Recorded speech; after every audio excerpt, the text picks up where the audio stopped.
আসসালামু আলাইকুম। সংবাদে আপনাদের সবাইকে স্বাগত জানাচ্ছি। আমি ফিরোজ তোহা। শুরুতেই সংবাদ শিরোনাম। বাংলাদেশের সর্বশেষ গুরুত্বপূর্ণ আপডেট সংবাদে আপনাকে স্বাগত। শুরুতেই সংবাদ শিরোনাম, পরে বিস্তারিত। শুরুতেই জানাবো, আইন শৃঙ্খলা বাহিনীর সঙ্গে ইউপিডিএফের গোলাগুলি, এক সন্ত্রাসী নিহত হয়েছে। আজ লংগদু উপজেলাধীন কিসিংছড়া এলাকায় এই ঘটনা ঘটে।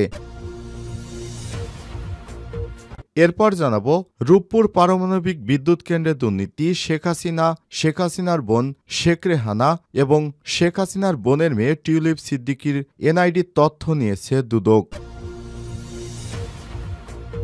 এদিকে ক্ষমতায় থাকার চেষ্টা করলে শেখ হাসিনার পরিণতি হবে আপনাদের।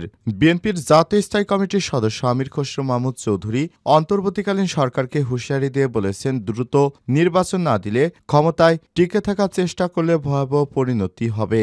ভোটাররা ভোটের মাধ্যমে যাকে ইচ্ছে তাকে নির্বাচিত করবেন, এটা নিয়ে কেউ খেলাধুলা করলে শেখ হাসিনার পথে যেতে হবে তাকে। এখানে অন্য কিছু করার নেই। জানাবো, বাংলাদেশি পাসপোর্টধারীদের সুখবর দিল থাইল্যান্ড। বাংলাদেশের সাধারণ পাসপোর্টধারীদের জন্য ই ভিসা চালু করেছে থাইল্যান্ড। বৃহস্পতিবার থেকে ই ভিসা সুবিধা চালু করেছে দেশটি। এবারে জানাবো, 20 জানুয়ারি থেকে ভোটার তালিকা হালনাগাদ শুরু। নির্বাচন কমিশনার ব্রিগেডিয়ার জেনারেল অবসরপ্রাপ্ত আবুল ফজল মোহাম্মদ সানাউল্লাহ জানান, 20 জানুয়ারি ভোটার তালিকা হালনাগাদ শুরু হবে। 2 মার্চ চূড়ান্ত ভোটার তালিকা প্রকাশ করা হবে। বৃহস্পতিবার রাজধানীর আগারগাঁওয়ে সংবাদ সম্মেলনে তিনি এসব তথ্য জানান। এবং সর্বশেষ জানাবো, 6 ইরানি মৃত্যুদণ্ডর ঘটনায় সৌদি রাষ্ট্রদূতকে তলব করল তেহরান। মাদক পাচারের মামলায় সৌদি আরবে দোষী সাব্যস্ত 6 ইরানি নাগরিকের মৃত্যুদণ্ড কার্যকরের তীব্র প্রতিবাদ জানিয়েছে ইরান। এই ঘটনায় তেহরানে নিযুক্ত সৌদি আরবের রাষ্ট্রদূতকে তলব করেছে ইরানের প্রেসিডেন্ট মাসুদ পেজেশকিয়ান সরকার। আজ এক প্রতিবেদনে খবর দিয়েছে প্রেস টিভি। প্রিয় দর্শক, এতক্ষণ শুনছিলেন সংবাদ শিরোনাম, এবারে বিস্তারিত। তবে তার আগে বন্ধুরা, অনুরোধ থাকবে সংবাদটিতে একটি লাইক দিন। এই চ্যানেলে আপনি নতুন হয়ে থাকলে আমাদের সংবাদটি দেখতে দেখতে চ্যানেলটি সাবস্ক্রাইব করে রাখুন, যাতে করে বন্ধুরা আমাদের পরবর্তী লেটেস্ট আপডেট সংবাদগুলো সবার আগে আপনার কাছে পৌঁছে যায়। কমেন্ট করে আপনার মূল্যবান মতামত জানিয়ে দিন বন্ধুরা, আপনি বিশ্বের কোন দেশ থেকে বা বাংলাদেশের কোন স্থান থেকে আমাদের সংবাদটি দেখছেন এবং শুনছেন। এবারে বিস্তারিত। আইন শৃঙ্খলা রক্ষাকারী বাহিনীর সঙ্গে ইউপিডিএফের গোলাগুলি, এক সন্ত্রাসী নিহত। রাঙামাটিতে আইন শৃঙ্খলা বাহিনীর টহলরত সদস্যদের সঙ্গে গোলাগুলিতে ইউপিডিএফের এক সদস্য নিহত হয়েছে। আজ বৃহস্পতিবার লংগদু উপজেলাধীন কিসিংছড়া এলাকায় এই দুর্ঘটনা ঘটে। নিহতের পরিচয় নিশ্চিত হতে না পারলেও ঘটনার সত্যতা নিশ্চিত করেছে 7 নং লংগদু ইউনিয়নের 1 নং ওয়ার্ডের ইউপি মেম্বার জগদীশ চাকমা। এছাড়াও লংগদু থানার ভারপ্রাপ্ত কর্মকর্তা ওসি ফেরদৌস ওয়াহিদ একজন নিহতের বিষয়টি নিশ্চিত করেছেন। নিরাপত্তা বাহিনীর সূত্র থেকে জানা গেছে, পোষিত বিকাশের নেতৃত্বাধীন পার্বত্য চুক্তি বিরোধী উপজাতীয় সংগঠন ইউনাইটেড পিপলস ডেমোক্রেট ফ্রন্ট ইউপিডিএফের একটি সশস্ত্র সন্ত্রাসী দল অবস্থান করেছে। এমন সুনির্দিষ্ট তথ্যের ভিত্তিতে ঘটনাস্থলে আইনশৃঙ্খলা বাহিনীর একটি টহল দল গেলে তাদের উপর গুলিবর্ষণ শুরু করে ইউপিডিএফের সন্ত্রাসীরা। এ সময় আত্মরক্ষার্থে টহলরত আইনশৃঙ্খলা বাহিনীর সদস্যরা পাল্টা গুলি ছুড়লে উভয় পক্ষের মধ্যে বন্দুকযুদ্ধ শুরু হয়। এ সময় ইউপিডিএফের এক সন্ত্রাসী গুলিবিদ্ধ হয়ে ঘটনাস্থলে নিহত হয়েছে। স্থানীয় ইউনিয়ন পরিষদের সদস্য জগদীশ চাকমা বলেছেন, আমার এলাকায় আইন শৃঙ্খলা রক্ষাকারী বাহিনীর সঙ্গে সন্ত্রাসীদের গোলাগুলি হয়েছে, এতে একজন নিহত হয়েছে। আজ সকাল 10:30টার দিকে পুলিশ মরদেহ উদ্ধার করে নিয়ে গেছে। এদিকে ইউপিডিএফের রাঙামাটি জেলা সংগঠক সচল চাকমা বলেন, নিহত ব্যক্তি তাদের কর্মী নয়, তার সঙ্গে সংগঠনের কোনো সংশ্লিষ্টতা নেই। লংগদু থানার ভারপ্রাপ্ত কর্মকর্তা ওসি মোহাম্মদ ফেরদৌস ওয়াহিদ প্রথম আলোকে বলেন, গোলাগুলিতে একজন ব্যক্তি নিহত হয়েছে বলে খবর পেয়েছি। ইতিমধ্যে পুলিশ ঘটনাস্থলে কাজ করছে, তারা ফিরে এলে বিস্তারিত জানা যাবে। রূপপুর বিদ্যুৎ কেন্দ্রের দুর্নীতি, হাসিনা জয় রেহানা, টিউলিপের এনআইডির তথ্য নিয়েছে দুদক। ক্ষমতাচ্যুত সাবেক প্রধানমন্ত্রী শেখ হাসিনা এবং তার ছেলে সজীব ওয়াজেদ জয়, তার বোন শেখ রেহানা এবং তার মেয়ে ব্রিটিশ এমপি টিউলিপ সিদ্দিকী, তাদের জাতীয় পরিচয়পত্র তথ্য নিয়েছে দুর্নীতি দমন কমিশন দুদক। দুদকের আবেদনের প্রেক্ষিতে তথ্য সরবরাহ করেছে নির্বাচন কমিশন ইসি। গোপনীয়তা রক্ষা করে স্পর্শকাতর এই ইস্যুটির তথ্য আদান প্রদান করা হয়েছে।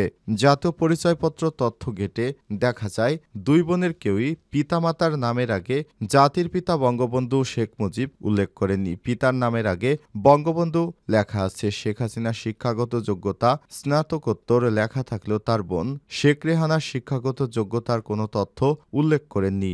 অপরদিকে শেখ রেহানার মেয়ে টিউলিপ ব্রিটিশ এমপি হলেও জন্মসূত্রে ঢাকা দেখিয়ে নিয়েছেন জাতীয় পরিচয়পত্র। খবর ইসি ও দুদকের নির্ভরযোগ্য সূত্রের নথির তথ্য বলছে, গত ১৯ ডিসেম্বর দুদকের উপপরিচালক মোহাম্মদ সালাউদ্দিন অনুসন্ধান টিমের দলনেতা নির্বাচন কমিশনের সিনিয়র সচিব আক্তার আহমেদ অ্যাক্সেস করে একটি পত্র পাঠান। দুদকের প্রধান কার্যালয়ের স্মারক নম্বরে চিঠি শিরোনামে অভিযোগ অনুসন্ধান স্বার্থে রেকর্ডপত্র সরবরাহ করার বিষয়টি উল্লেখ করা হয়। এতে বলা হয়, শেখ হাসিনা তার ছেলে সজীব ওয়াজেদ জয় ও তার ছোট বোন শেখ রেহানা এবং তার মেয়ে টিউলিপ রিজওয়ানা সিদ্দিক ও অন্যদের বিরুদ্ধে রূপপুর পারমাণবিক বিদ্যুৎ কেন্দ্র নির্মাণের নামে প্রায় ৫৫,০০০ কোটি টাকা লোপাট ও আত্মসাৎ সংক্রান্ত একটি গুরুত্বপূর্ণ অভিযোগ দুদকে অনুসন্ধান করা হয়েছে।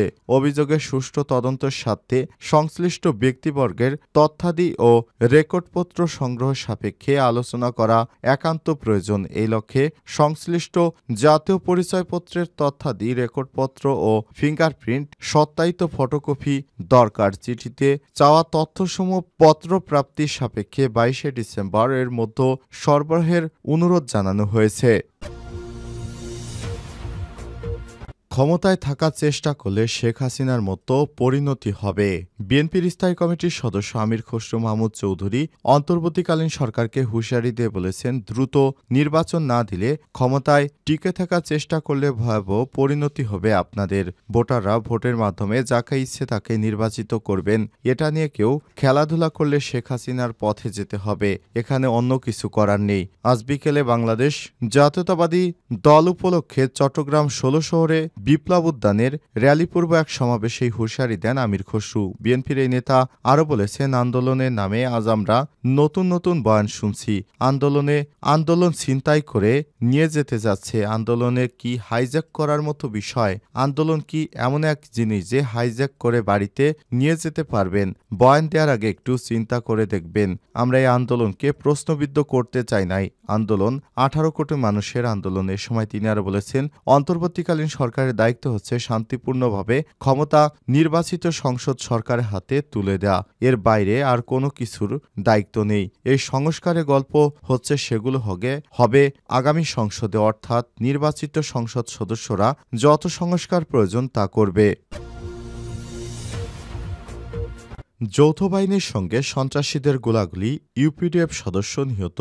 রাঙামাটির লংগদুতে যৌথ বাহিনীর সঙ্গে সন্ত্রাসীদের গোলাগুলিতে United Peoples Democrat Front UPDF এর সশস্ত্র গ্রুপের এক সদস্য নিহত হয়েছে বলে খবর পাওয়া গেছে। তবে নিহতের নাম ও পরিচয় তাৎক্ষণিকভাবে পাওয়া যায়নি। আজ লংগদু ইউনিয়নের ১ নম্বর ওয়ার্ডের কাট্টবিল এলাকা থেকে কিসিংছড়া এলাকায় এই দুর্ঘটনা ঘটে বলে পুলিশ জানিয়েছে। সংশ্লিষ্ট সূত্র জানিয়েছে, এদিন সকালে গোপন সংবাদের ভিত্তিতে যৌথ বাহিনীর একটি দল ওই এলাকায় অভিযান পরিচালনা করে। এ সময় যৌথ বাহিনীর সঙ্গে একদল সশস্ত্র সন্ত্রাসী গোষ্ঠীর গোলাগুলি হয়। এতে একজন নিহত হয়, বাকিরা পালিয়ে যায়। এ সময় ঘটনাস্থল থেকে একটি এমআর রাইফেল, ৩০ রাউন্ড গুলি, সেনাবাহিনীর নকল পোশাক, মোবাইল ১২টি, বাংলাদেশের জাতীয় পরিচয়পত্র ২টি, ব্যাগ ৫টি, কম্বল ১০টি এবং বিভিন্ন নথিপত্র উদ্ধার করা হয়েছে।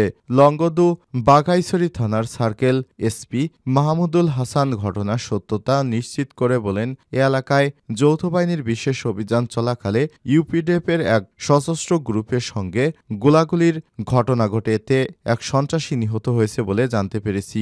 খবর পেয়ে পুলিশ ঘটনাস্থলে গেছে। তবে ইউপিডিএফের নেতাদের সঙ্গে খোঁজ করে জানা যায় যে নিহত ওই ব্যক্তি ইউপিডিএফের কোনো কর্মী নয় বলে তিনি দাবি করেছেন। পার্বত্য অঞ্চলে মাঝে মাঝেই এসব সন্ত্রাসীরা সেনাবাহিনী, পুলিশ, বিজিবির উপর হামলা চালায়। এদেরকে মাঝে মাঝেই সেনাবাহিনীর সদস্যরা শিক্ষা দিয়ে থাকে।